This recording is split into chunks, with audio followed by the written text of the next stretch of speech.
Croeso, welcome back to Kindred Cottage Diary. Thank you so much for joining me here in the cottage, and today I'm going to talk about books. Yay, one of my favourite topics.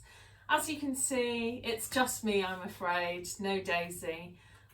We had hoped to have filmed this over the festive period when Daisy was at home from university, but life just got in the way. It was so busy, so you're just stuck with me, I'm afraid. Now, the books that I've got for you today are a mix of books that I can recommend that I've read and have personally enjoyed, but there are also some books that aren't recommendations as much as books that I'm hoping to read over the winter period.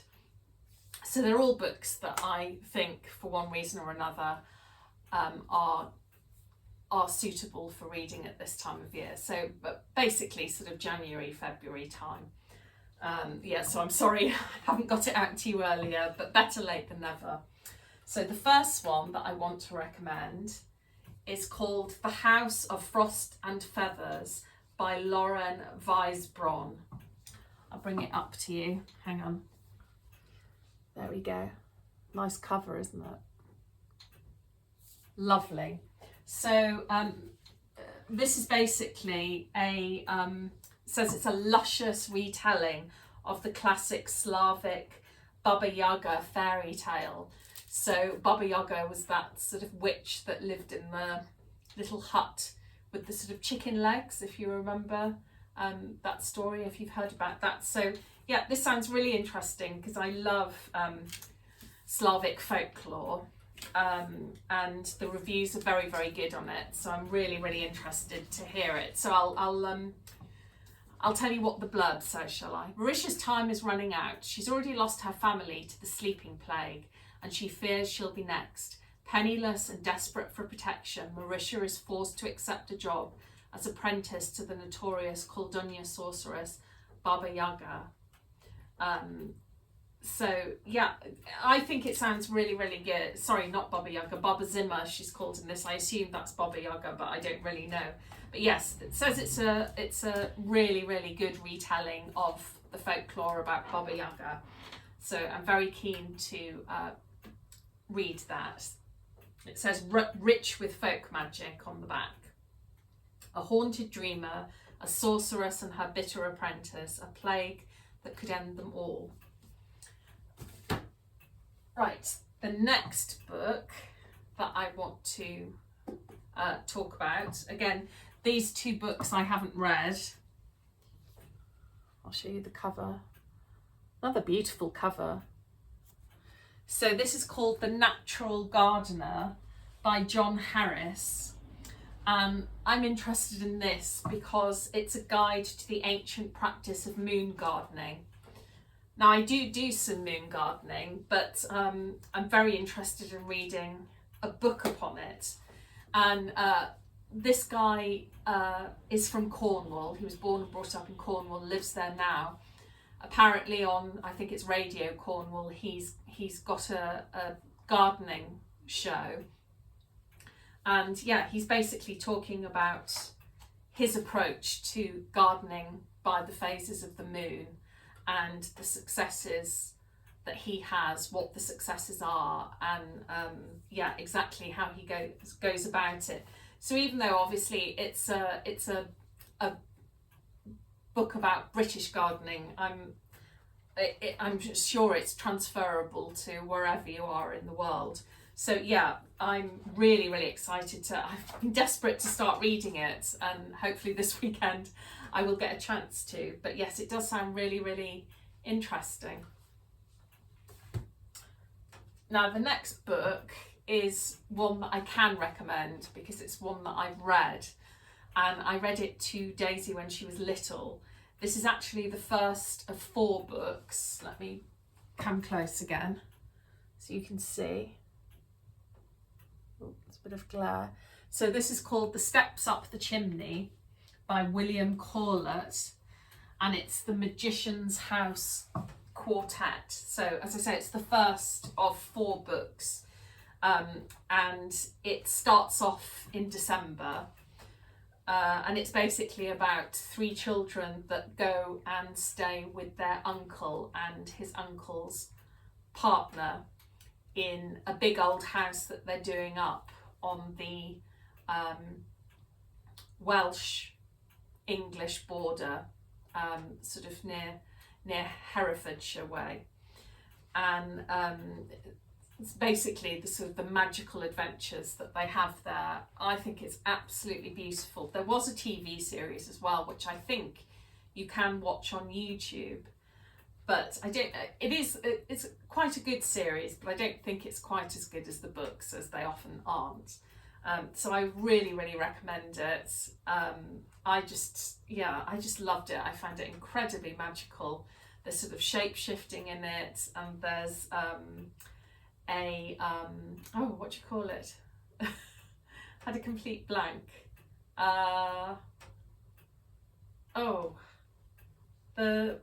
When somebody tries to turn base metals into gold. You're probably all shouting at the screen. I've had a complete blank. What do you call it? Anyway, he's a magician. I'll think of the name in a minute. I can't. Yeah. That's really annoyed me now. So yes, he's one of those anyway. And yeah, it's just absolutely beautifully written and great for adults and children alike.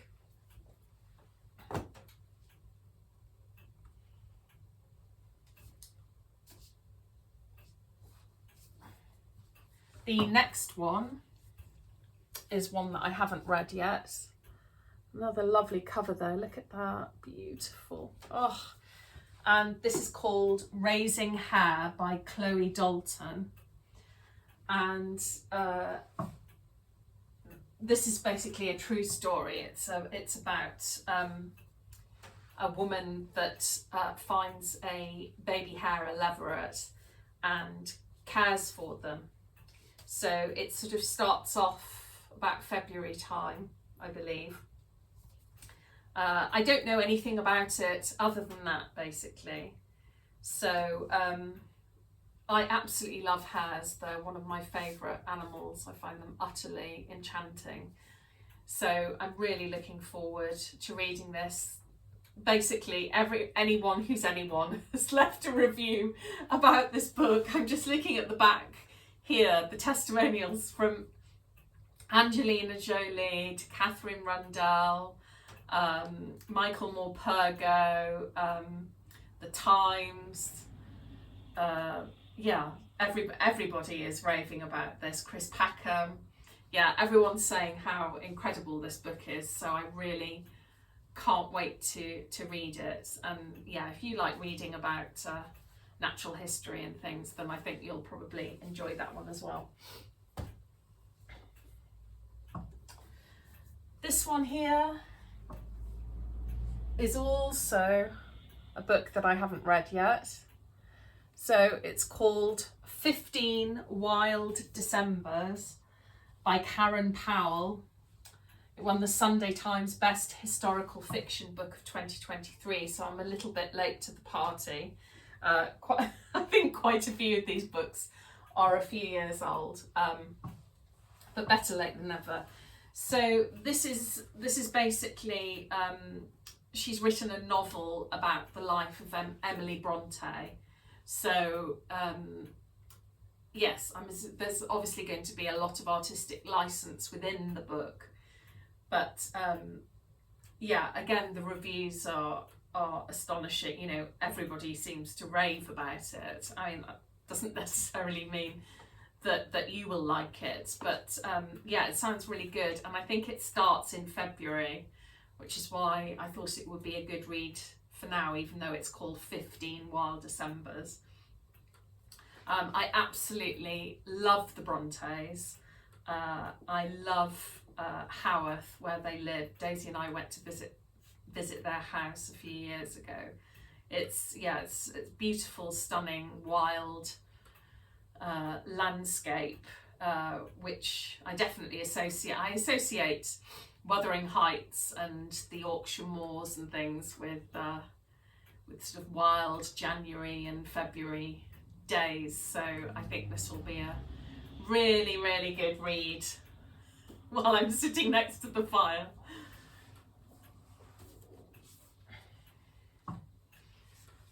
Now this one, I've just been dipping into it, but look at the, oh, isn't the cover absolutely beautiful? And this probably, to be fair, is one just for people living in the UK, I would have thought. So this is the Almanac, a seasonal guide to 2026 by Lia Leendertz. Sorry if I'm pronouncing that incorrectly. And within it, it's just what you'd expect in an almanac. So, well, again, actually, you've got a bit of gardening by the moon. You've got different sort of natural recipes. I've just opened up onto a page about birch sap syrup, the sort of bits of mythology, talking a lot about what stars you'll see in the night sky at different times of year.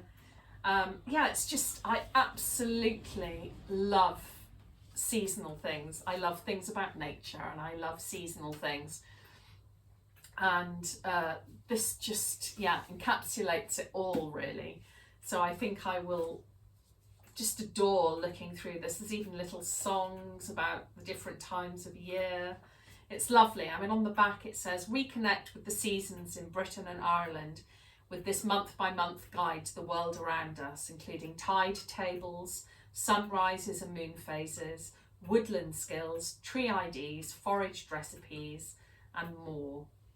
It just sounds like something that, I mean, I'm sure, in fact, I know that quite a few of you that watch the channel feel the same way as we do about nature and about the seasons, but they really are what gives us so much joy.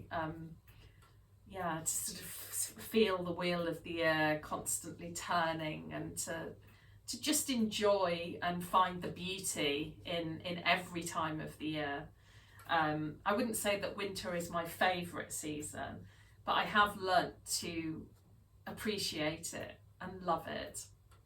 And yeah, particularly when you can see little signs of spring along the way. But yes, certainly books like this do help me get through maybe the more challenging times of the year. So yeah, I absolutely love this book. And then last but not least is kind of a book in a similar vein. So I have read this, I've just finished reading it, and it's Walking with Trees by the lovely, lovely Glennie Kindred. I don't know if any of you know Glennie Kindred's work. I'm sure some of you will. I just love the woman. I would love to meet her. So I first, gosh, years ago, I bought one of her sort of hedgerow recipe books. But I love her attitude to life and I love her style of writing. So she obviously loves the natural world as much as I do. And yes, worships it, honours it, spends every moment she can within it. So she's written lots of different books and she also edits the Earth Pathways Diary for people in the UK and Ireland. But yes, this is her book, Walking with Trees. So she's the blurb on the back says, Walking with Trees takes us on an intimate journey with 13 native trees of Britain and Europe. Glennie leads us into their world, describes their unique characteristics, natural history, healing properties, mythologies and crafts, and opens us to their subtle signatures, what each tree can teach us when our hearts are open. This is a book about our relationships with trees, their relationships with each other and the natural world around them, and the deep interconnection between trees and the web of earth. And I don't know, there's something genuinely, for me personally, there's something genuinely transformative about Glennie's writing, I don't know what it is about her, and I don't know if other people experience the same thing, but when I read this book, literally every page, even though, you know, a fair bit of it I already knew sort of some of the mythology and folklore about certain things, but there's something about the way she writes that just makes me want to be the absolute very best version of myself that I can be, and to do all I can to look after this beautiful, beautiful world and the other species that share the planet with us and have just as much right to be on it and to live in a way that they are respected and protected and cherished. Yeah, she just, oh gosh, yeah, I find her inspirational. Yeah, I would really love to meet Glennie Kindred. So yes, those are the books that I will be, well, I won't be reading all of them, as I said. I've just finished this one, and The Magician's House I have read to Daisy, yeah, for years. But the others I will be enjoying, yeah, sitting by the fire, or even if it's not too cold or rainy outside, sitting outside with a nice hot cup of tea in the garden and enjoying these books that I think all have a sort of hint of late winter, very early spring about them. So as always, I hope you've enjoyed this. I know it's quite a short one. Please let us know if you've read any of these already and what you think about them. And if you do decide to go out and either buy them or borrow them from the library and read them, please do let us know what you think of them, because we do love having conversations about books and lots of other things in general. Anyway, I really hope that you've enjoyed watching today. Thank you so much for joining me. As always, if you have liked the video, please give it a thumbs up, comment, and yeah, if you feel like hyping it, that's always appreciated. Anyway, I'll let you go. Bye for now, friends. It's just me popping back on quickly, friends. I've just remembered the word that I was looking for. It's alchemist. That's the word that I was looking for, which I know you will have all been screaming in frustration at the screen. Yeah, it was. So the magician is an alchemist. Bye.